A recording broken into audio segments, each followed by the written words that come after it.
Hey guys, this is day 3 of my 1 week vegan challenge and today mag-share ko ng isang recipe sa inyo na pwede nyong lutuin at home. Super healthy and super sarap niyang recipe. This is Arrabiata pasta and this time I'm going to make a big batch, and for the recipe I'll just put all the recipe on the description box below. So just to give you an update guys, kahapon nagluto lang ako ng Asian garlic plant-based chicken with cauliflower rice, and then yung umaga nga ang kinain ko lang is yung ano nga ba yun? Kinain ko lang is toast with cream cheese and plant-based smoked ham. So yun lang yung kinain ko kahapon. So ngayon magluluto na nga ako ng arrabbiata pasta. Medyo malaking batch yung gagawin ko para at least ma-consume namin siya in the next 2 or 3 days. Kasi yung pasta sauce, madali lang naman siyang gawin, and also pwede nyo siyang ibagay sa lahat. So yun, magluto na tayo. Ang kakailanganin nyo is itong olive oil, tomato, garlic, fennel seeds, chili flakes, salt and pepper, and basil. So first, lulutuin lang muna natin yung garlic sa olive oil. Pero hindi naman natin siya igigisa as in, para lang medyo lumambot yung garlic.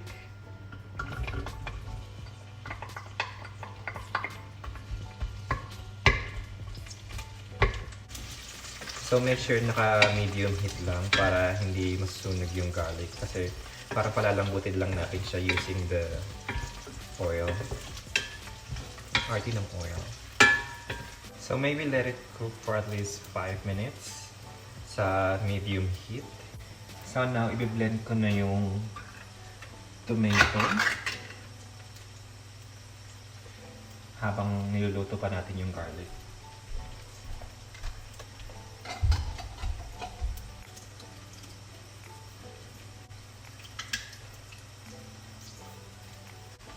Hindi pa pala natin siya i-blend.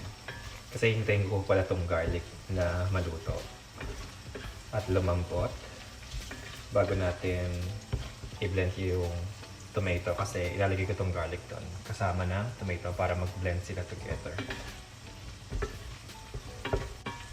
So yan, hindi nyo naman siya kailangan sunugin. Parang ganyan lang. Hanggang lumambot lang yung garlic. And then, ilagay nyo na siya together dito sa ating food processor. Kahit hindi nyo na ilagay yung oil kasi gagamitin pa natin siya mamaya.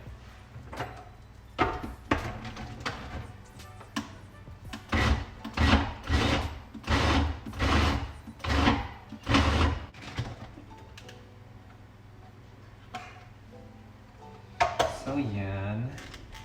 Kailangan lang natin silang mix together at madurog ng konti yung garlic. And then we're going to put this to this pot. Ayan na, tumatalsik na. So after nyo siya may lagay nyo na yung fennel seeds and chili flakes ninyo. And dun sa fennel seed, ginawa ko is dinikdik ko muna yung fennel seed para mas lumabas yung flavor niya and yung konting oil niya. And sabay na din natin ilagay yung sea salt and black pepper. Then syempre, haluin natin. At tapos, hintayin lang natin siyang kumulo. And then habang hinihintay natin siyang kumulo, magliligpit na ako. Dahil ako rin naman lahat ng gagawa nito. So itong recipe na to, kailangan niya talaga ng red wine. Pero dahil wala akong red wine, hindi ko na siya nilagyan. Pero kung meron kayo, mas bongga kung lalagyan niyo yung red wine. And don't forget, yung recipe nasa description box. Just check it out. Okay. Maglilipid lang ako. So dahil ako lang lahat to, ako talaga naglilipid. Ako din nagpe-prep. Ako din taga-camera, ako din mag-edit, lahat ako. Dahil wala naman akong ginagawa dito sa bahay, magluto tayo ng magluto. Kasi sayang, actually ang dami ko kayang mga nagawa ng luto-luto. Pero hindi ko siya na-edit. Tapos na-delete ko na lang dahil nga dumadami na rin yung video sa phone, so kailangan mag-delete. So yan, halo-halo lang ng konti. So habang hinihintay natin siyang kumulo, magpakulo na rin tayo ng tubig para dun sa pasta. Halong tubig, salt,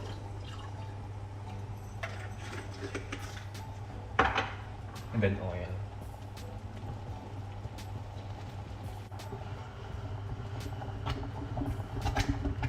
Ayan, kumukulo na siya.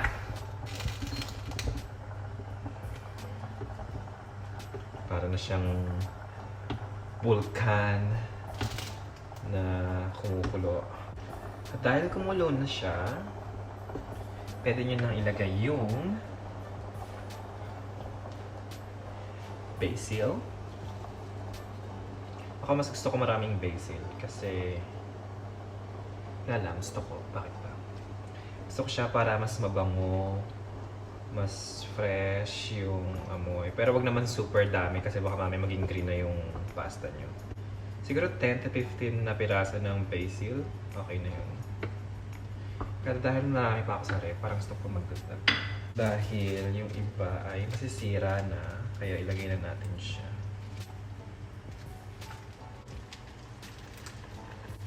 At kumukulo na nga ang ating tubig. So, dahil okay na siya, so yung bang makita. So, ayan siya. Ayan na yung sauce natin. And now, we're going to cook. So, this is penne pasta. Pero pwede nyo naman siyang gamitin ng kahit anong pasta kung anong gusto nyo. So, ayan. Lagyan na natin siya. And pakuluan na natin siya in 11 to 12 minutes. Hey Siri, set the timer for 12 minutes. Okay, 12 minutes and counting. So siya. So yan.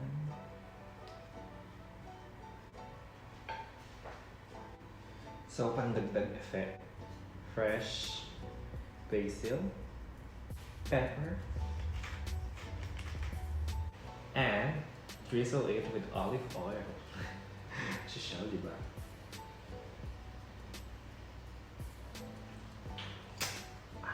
So yun guys, eto na ang ating penne pasta. And then, ako na yung lalapit.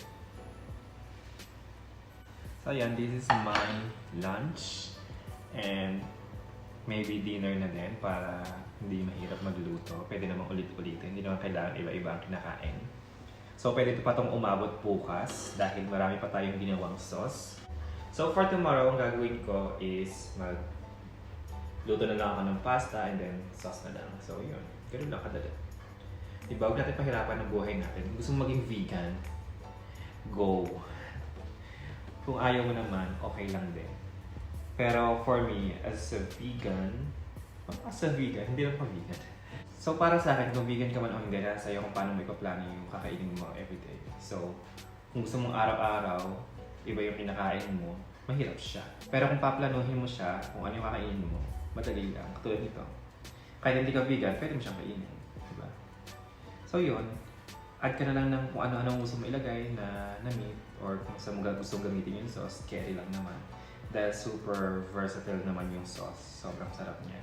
At kung mahilig ka sa garlic, bongga, para sa itong sauce na to. So yun, kain na ako dahil pa sinasabi, meron pa akong Thursday, Friday, Saturday, Sunday na i-vlog. So yun, next! Siyempre, hindi pwedeng hindi natin ito try.